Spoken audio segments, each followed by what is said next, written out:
If you're bored with just simply running your usual run, you might want to consider doing something different and getting off the beaten track. And I'm going to talk a bit about that in this video. Now, trail running, as it's often called, is becoming increasingly popular. And it means running through woods, forests, mountains, and open country. And in the UK and Ireland, it's often called fell running. And basically, it means you're running where most people hike. The amount of organised trail races has grown over the past few years all over the world, and it's now well into the hundreds in North America alone. And runners often cite less impact stress compared to road running, as well as the challenging landscape and being in a non-urban environment. And these are some of the primary reasons that people give for enjoying trail running. And this move to nature is also reflected in a large increase in competitors at non-traditional or off-road triathlons. And of course, you have the adventure racing and this sort of thing. And this has been growing and growing over the past few years. But before you hit the trail and run, there are a few things that you need to do to make sure that it's a safe, enjoyable experience. And the first thing, and I would say the golden rule, is don't go trail running alone.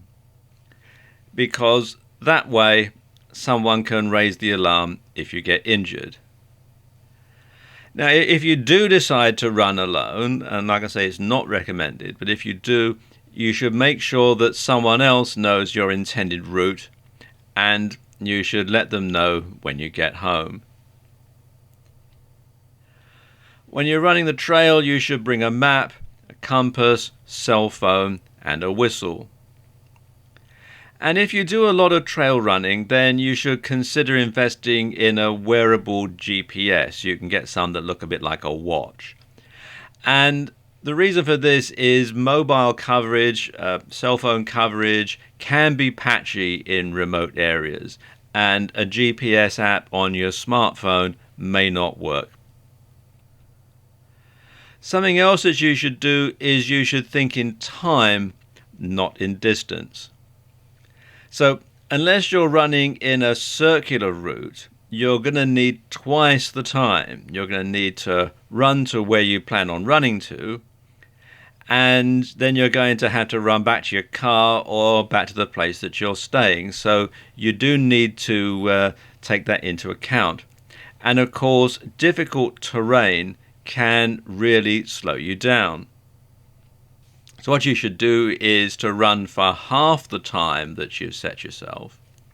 Then when you get to that time, turn around and go back regardless of how far you've run.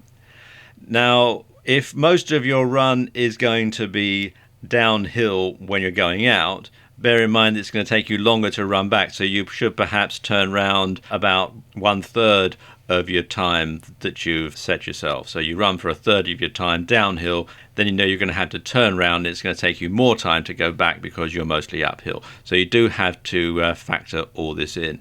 But don't think about distance like you would if you were running on the road or on a track, because you can't really take that into account. Something else that you should do is to check the weather forecast ahead of time before you set out on your run. And this is particularly important in mountain areas because the weather can really change quickly. So make sure you know what's expected. And if bad weather is forecast, then cancel your run or just do a short run so that you can be somewhere safe when the rain or snow or fog, etc., closes in. You also need to be aware of wildlife. You know, there's lots of hazards out there in the woods. Bears, snakes, mountain lions, wolves, wild boar, etc. They can all pose a danger depending on where you're running. And so you do need to be aware that wildlife might see you as a threat on their territory, and that's the best case scenario. Or in the worst case scenario, they might think of you as lunch. So you do need to bear that in mind and make sure that you keep your eyes and ears open for anything that might pose a danger. And unfortunately, people can also pose a danger. And this is particularly true if you're running on the edge of an urban area, say.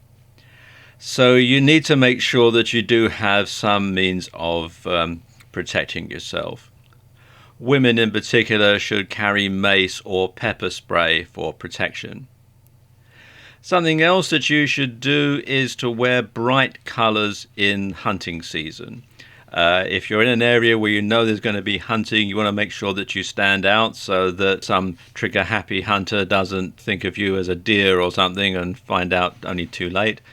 So when you're out there, call out to others so that hunters know where you are, and also so that other people you meet don't think of you as a threat, because after all, whereas other people might be a threat to you, some people might consider you a threat to them, so you want to make sure that you're a friend and not a foe. It's very important that you wear the correct footwear. Running shoes for trail running have a rugged sole for better grip, and they are much more robust than the sort of running shoes that you would get for running in your local park or for just going for a jog around the block. And you should also make sure that your shoes are waterproof so that you're protected when you run through the mud and so on. You also need to make sure that you have enough water so that you can stay hydrated. And this is particularly important if you're running in the summertime. Now, water from mountain streams may not be potable, it may not be drinkable, it may have all sorts of things in it that could make you sick. So you do need to have some fresh water, and not just for drinking, but also if you fall and cut yourself or graze yourself, you'll want to be able to wash the wound and get all the mud and stuff out of it before you put on a dressing. So you would need to make sure that you do have enough water for that purpose as well.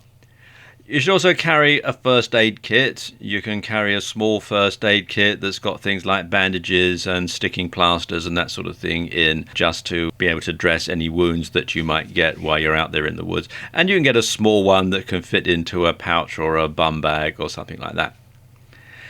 And you should also feed up before you go and carry energy bars even on short runs, because you never know when the weather might close in and your run might take you longer than you think. So you need to make sure that you do have enough energy, so you need to have food as well as water.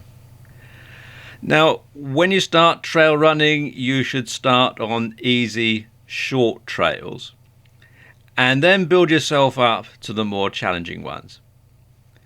If you join a trail running club, that can be very beneficial, especially if you're a trail running newbie, because you're going to have information from people who know the trails, you're going to have support from people who are other trail runners, and there's going to be some general sense of camaraderie as well. So it's a good idea to join a trail running club when you're first starting out.